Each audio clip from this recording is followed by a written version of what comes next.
Hello, everyone, and welcome to this episode of Things That Matter with me, Marty McNabb. I have been fascinated for almost 15 years with the stories that get attached to the things that we keep, the things we surround ourselves with, that we adorn ourselves with, the things that matter, and the things that we will leave behind. If you've been following along, you recognize that. I do this in my podcast. I also do this at in-person and virtual events called Show and Tales, where I invite people to bring their objects and share their stories. Remember, like show and tell from elementary school, if you are from North America, I know lots of people from Europe are unfamiliar with the idea, but it was a very common elementary school activity in the United States where I mainly grew up, where you bring an object and tell a story. I jokingly talk about show and tell being like the Toastmasters for toddlers.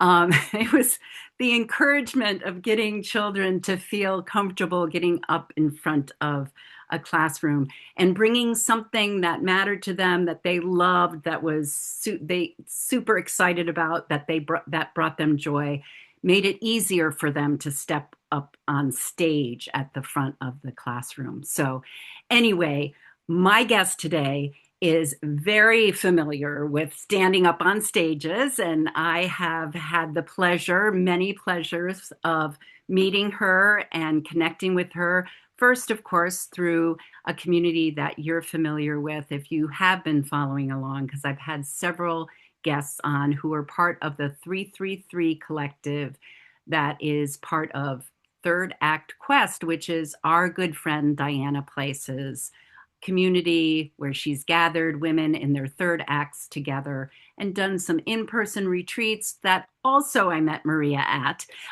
several times. So yes, she is what I know so far, and she'll share more. She's a lawyer. Of course, she's a mom and of two beautiful children. And she's also a author and a TED Talk twice, I think, if not three times. Has it been Twice. twice? Twice so far. And so I'm delighted to have her here. You've heard a little bit of her story in other places and on show and tales on my podcast, and little bits and pieces of her story. But now I get to sit down with her for a full episode and ask her, what did you bring to show and tell? Because that's the section now. Yeah. Last time you asked me this question, I shared with you how I collect heart-shaped rocks. And the reason for that is because when my best friend was dying, on her deathbed, I asked her to put things in my path shaped like rocks so that I would know she's still with me. And I see heart-shaped things every day in leaves, in clouds, puddles, stains, food, everything. So I that's part of almost every day for me. And today I wanted to talk about another thing that matters in my life, which is my AA sobriety chip. I have 13 years of sobriety and I'm coming up on 14 this summer. And as most people know, getting sober from drug abuse or alcoholism or any other addiction is really hard. And so I do celebrate every day and I receive a new chip each year. Some people get really fancy chips. This is just the standard issued chip from most AA meetings, but um, they can be really fancy. I carry it with me every day in my wallet or purse. And some people early in sobriety, I would hold it to remember that I don't want to go back to living that kind of life. But some, I have given one away to someone before who was struggling to give them hope. But my sobriety is really important to me. I almost died from liver failure from alcohol abuse. And I did lose a lot of things in my life. I ruined my life at age 50. Actually, I wrote about this and did a TED talk about it in my book called 50 After 50, Reframing the Next Chapter of Your Life. But I did lose my 25-year marriage because of my drinking problem. So, my chip is a thing that's really important. When you, Marty, visited me, I have this frame someone gave me where you can replace the chip each year in the center for your new chip, and display it if you'd like. So I have last year's chip on display um, in that wood carved display carrier. But so my sobriety is super important to me, and having this small thing to remind me of this hard fought place in my life is really important. So it looks like a small thing, but it's a big thing in my life. Wow. I guess I missed that frame. I've never heard of having a frame for it, but I think, like you said, it's so important. My wife celebrated 40 years of Mm, sobriety, and like you said, it's critically important. It saved her life, like it's yeah. saved yours. So Yeah. so I wanted my follow-up question, as always, which I think is interesting because I had asked before we got on about what does happen to somebody's chip, or what will happen to your chip when you're dead and gone? Yeah. What's the next step for these things Right. that Well, matter? typically you get a new chip every year with each year of sobriety on your sobriety anniversary, which some people call their birthday. But at the club that is my home group, we recycle these chips. Yeah, When I die, there likely will be a chip in my belongings. yeah, My son is also sober. He's about 5 years behind me. So maybe he'll decide, oh, it would be really beautiful me if he decided to keep my chip, which I yeah. hope will be many more years than what I have right now. He doesn't choose to go to AA anymore, but he did in the beginning, so he'll know what it is when he Right. sees it, and it would really be sort of a full circle moment and a wonderful legacy if he were to keep that as a reminder of how important sobriety is for both of us as addicts. Yeah. Yeah, and something that you share, something that he shared with his mom that gave you both a next chance in life. Yeah. Yeah, Hmm. that's beautiful. Yeah, so I wanted to take a moment, as Maria had mentioned. She has been a part of. She's such a cheerleader and a support of mine, and I am so grateful every time for it. And so when I asked her, as part of Quest 2024 and also Quest 2026, to share a photo of an object, and which she did right away, and then we never had time at the events to actually share in person, but I asked her to send me a video of telling the story in her own words that I have. And she did right away. So, because she's so good at that. But she became part of my Quest 333, the 333 collective, your one thing of things that matter. So she, unfortunately, I didn't have the QR code in it so that you could go directly to her telling her story. But this is the first photo right here of her on the beach thinking about her friend. What's your friend's name, Maria? Hillary. And in fact, when we walk together our half marathon this fall, I'll be walking in her honor. She was treated at Dana-Farber for breast cancer. Was she? Oh, wow. I Mhm. didn't know that. I will be walking for a girlfriend, my friend Carol, the girlfriend and then friend Carol, who died from chronic myocytemic leukemia.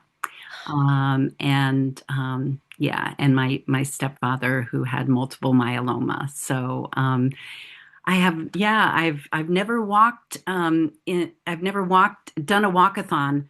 And I've done lots of things to think about and honor these people who've died from cancer. And but I'm so grateful for this opportunity, and I'm so grateful to Quest 2026 and the workshop that we took that Yeah. encouraged us to do that. So Yeah, same yes, here. It's going to be yep, really fun and uh, exciting and for a great cause in yes, Boston. We will be walking together to yep. raise money for a cancer cure and cancer care, and also in memory, as Marty just said, for our loved ones. This will be on October 4th.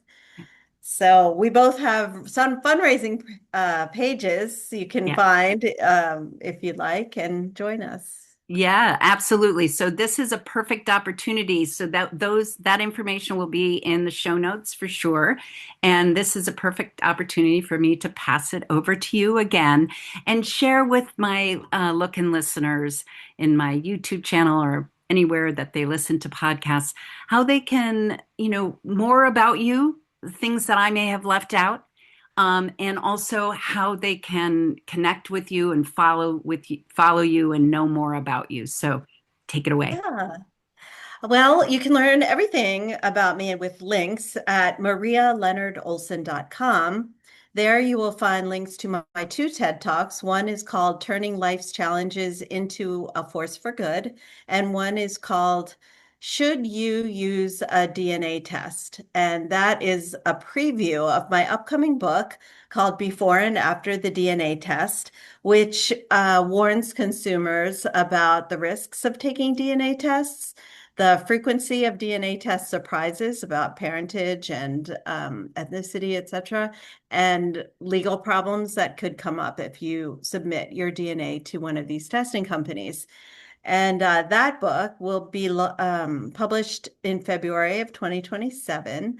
But I'm already doing speaking engagements about that book, but for the purposes of your listeners, my book, 50 After 50, Reframing the Next Chapter of Your Life, is an evergreen proscriptive memoir. And I'm still speaking all around the country about that book because it has so many themes that resonate about resilience, surviving sexual abuse or divorce or living alone for the first time in your life, being biracial in a white world, lots of different themes in there. And in midlife, if you feel stuck. It was an Amazon bestseller that has really elevated the lives of many, many people. So you can learn all about all the things that I do. I have an event page also at marialeonardolsen.com, and follow me at on social media 50 after 50. Or if you want to learn about my travels, because I travel extensively, I do more of that kind of posting on Maria Olsen 49. When my life changed, and now I'm up to 80 countries, and I'm about to leave in July for three more, and then more and more and more. So I hope to get to see all countries in the world at some point. But right now, my goal is 100 countries by 65, and I'm 62. So I got a lot of traveling to do. Yes, you do, but I know you and you can do it. So it's like I love how your book ends up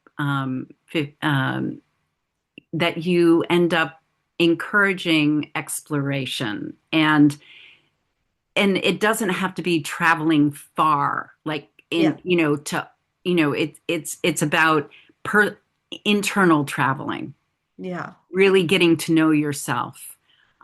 It's travel near and far.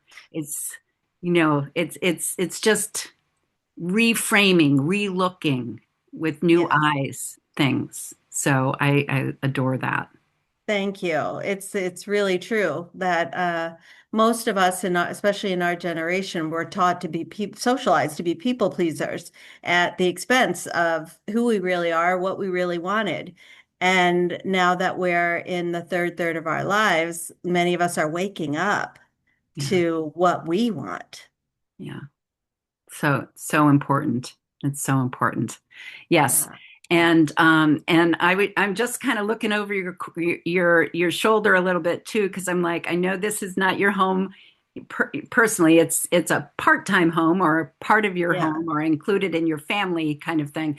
But it's like I'm always looking, as some people can look behind me, at Uh-huh. all the thing, our personal museums. Yeah. And I am so delighted I was so grateful to be invited into your home in the DC area and talk about three things. And I saw a lot of travel pictures for sure, Yeah. but Yeah. also a couple of things, sweet things about your family and your children. And yeah, so it's just always delightful to spend time with you, Maria. And I Thanks. thank you very much for sharing this very important thing that matters. And to everyone who's watching or listening, I encourage you to look around your home, your place, your AKA personal museum, and think about the things that will tell a bit of your personal history, a little bit about your life story. It's not that things matter, it really isn't. It's the stories that get attached to them that do. So make sure, whatever you do, that you take the time to share your stories. Thank you, Maria, for sharing yours. Thank you so much, Marty, for helping us see with a different lens what's right there in front of us. Thank you. Thank you. Thanks, everyone. Have a great day.